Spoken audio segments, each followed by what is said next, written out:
He struck her during drill. Within minutes, 4 colonels arrived and ended his career.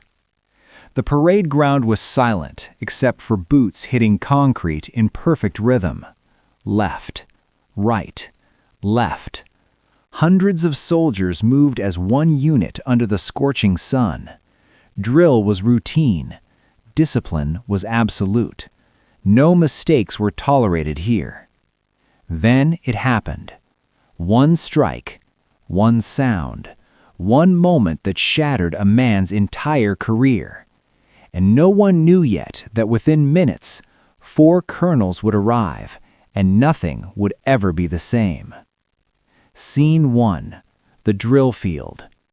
The morning drill at Fort Harrington was supposed to be uneventful. Captain Marcus Hale paced in front of the formation, his boots sharp, his posture rigid. He was known across the base for 2 things: precision and temper.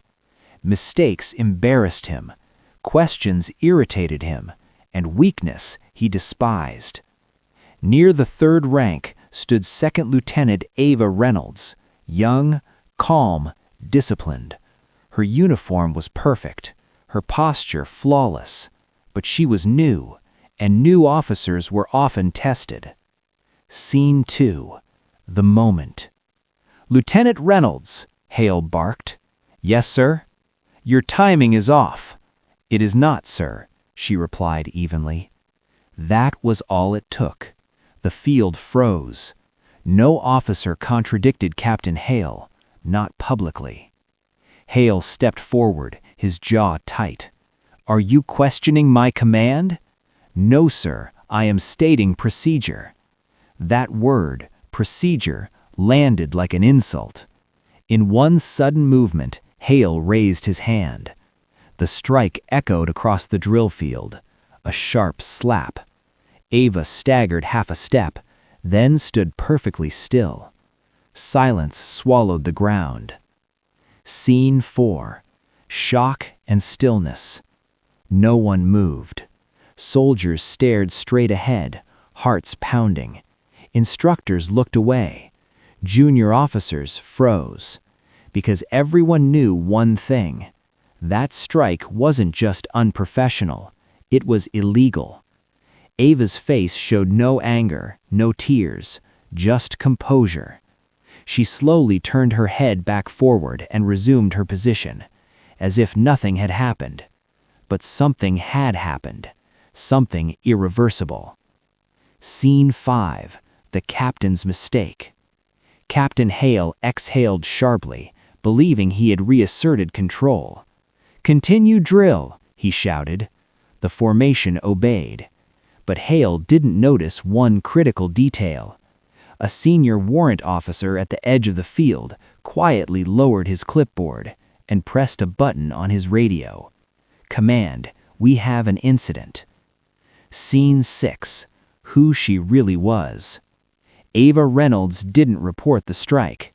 She didn't react. She didn't flinch again. What no one on that field knew was this: she wasn't just any lieutenant. She was attached, seconded to the unit for evaluation. Her file wasn't stored locally, and her training history reached far beyond Fort Harrington. Scene 7. The calm before the storm. Drill continued for exactly 7 minutes. 7 minutes where Captain Hale strutted, confident the matter was finished. 7 minutes where Ava stood unshaken. 7 minutes where phones rang quietly in offices far above the parade ground. Because the report didn't stop at battalion, it jumped straight to regional command, and then higher. The strike echoed once, but its consequences traveled fast. Captain Marcus Hale believed discipline had been restored. He was wrong, because authority had already taken notice. Scene 1. The arrival. The drill field felt different before anyone saw them. Engines idled near the perimeter. Shadows stretched across the concrete. Captain Hale noticed the sudden stillness and turned. 4 black staff cars sat near the reviewing stand. Doors opened in perfect sequence. 4 colonels stepped out, army green and crisp, rank unmistakable. The formation snapped to attention. Even Hale stiffened.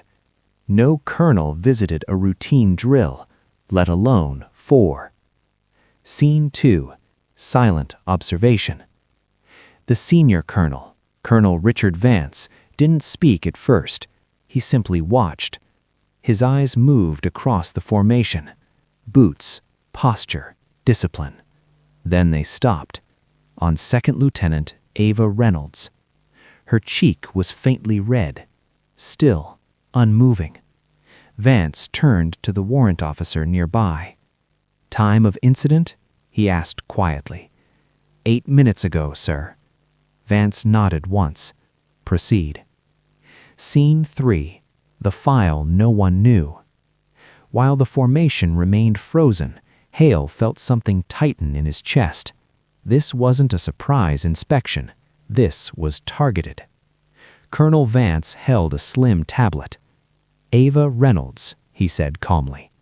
Hale's head snapped around. "Yes, she's my officer, sir." Vance didn't look at him.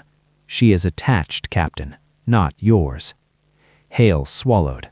Attached meant external command, meaning Hale never had full authority over her. Scene 4. Who she answered to. Vance continued. "Lieutenant Reynolds is undergoing command integrity assessment." A pause. "Your conduct today concluded that assessment." Hale felt heat rise to his face. "She challenged my authority," he snapped. "I corrected it." Vance finally turned. "You assaulted an officer during drill." The word assault landed like a hammer. Hale opened his mouth, then closed it, because every regulation was suddenly standing against him. Scene 5. Her silence. Vance faced Ava. "Lieutenant, did you file a report?" "No, sir." "Did you retaliate?" "No, sir." "Did you request intervention?" "No, sir." Vance studied her for a moment longer, then nodded. Noted. Her silence wasn't weakness, it was discipline. Scene 6. The net tightens. The other colonels stepped forward. One spoke to the drill instructors, another to the warrant officers, another to base command. Orders moved fast. Clearances locked. Logs pulled. Video requested. Hale stood alone. For the first time since his commission. Captain Hale was relieved in front of his unit. Not punished, yet. But the system had begun to move. And when the system moved this fast, it already knew where it was going. Scene 1. Removal. Captain Marcus Hale's sidearm was secured without ceremony. No cuffs, no shouting, just procedure. A junior major escorted him away from the drill field. Soldiers watched without turning their heads. Discipline held, but respect was gone. Scene 2. The investigation room. Inside a secure conference room, the colonels assembled. Files covered the table. Not one file, many. Colonel Vance tapped a folder marked Prior Incidents. "This wasn't an outburst," he said. "It's a pattern." Reports surfaced from 3 postings: excessive discipline, verbal abuse, unreported physical contact. Always dismissed, always buried, until now. Scene 3. Why Ava was there. Ava Reynolds wasn't placed under Hale by accident. She was trained to evaluate leadership under stress. Her role wasn't provocation, it was observation. And Hale had failed in under 10 minutes. Scene 4. The witnesses. Warrant officers testified. So did drill instructors. Reluctantly at first, then freely. Fear had kept them silent before. Authority gave them a voice now. Each statement reinforced the same truth. Hale ruled through intimidation, not command. Scene 5. The confrontation. Hale sat across from Colonel Vance. "You're ruining my career over a slap," Hale said bitterly. Vance's reply was calm. "No, Captain. You ended it by believing rank replaced restraint." Hale looked away. For the first time, there was nothing left to argue. Scene 6. Ava's report. Ava submitted her final assessment. 6 pages, precise, unemotional. Her final line read, "Subject exhibits loss of command integrity under minimal pressure." That sentence sealed everything. Cliffhanger. Colonel Vance closed the file.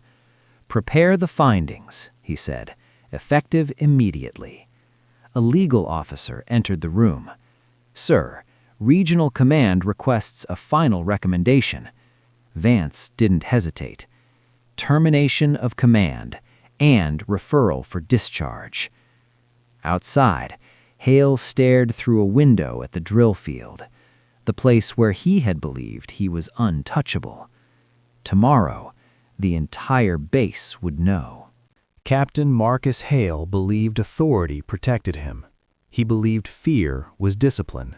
He believed one strike would be forgotten. He was wrong. Because the military does not collapse from enemies alone. It collapses when leaders forget restraint. Scene 1. The final board. The Command Review Board convened before sunrise. No spectators. No ceremony. Just facts. Captain Hale sat alone at the long table, uniform immaculate, career already unraveling. Across from him, legal officers, senior command, and Colonel Vance. Every word spoken was recorded. Permanent. Scene 2. The verdict. The findings were read aloud. Violation of conduct, assault on a commissioned officer, pattern of abusive command behavior.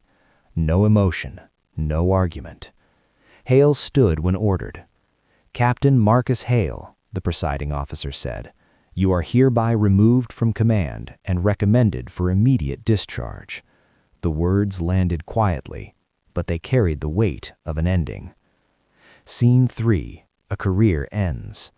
Hale turned in his insignia that same morning. No farewell, no formation. He walked past soldiers who once feared him. Now they simply watched. Authority without respect leaves nothing behind. Scene 4. Ava's choice. Second Lieutenant Ava Reynolds was summoned next. She was offered a permanent role in command evaluation. Fast track. Recognition. She declined. "I came to serve, not to test egos." Her integrity was noted. So was her restraint. Scene 5. The field again. Weeks later, drill resumed at Fort Harrington. Different commander, different tone. Discipline remained. Fear did not. Ava stood in formation again. Quiet, steady, unmarked. No applause, no announcement. Just respect. Final scene. United War outro. Power is loud. Authority is calm. And true leadership never needs to strike. Captain Hale lost everything in one moment, not because he was challenged, but because he chose force over command.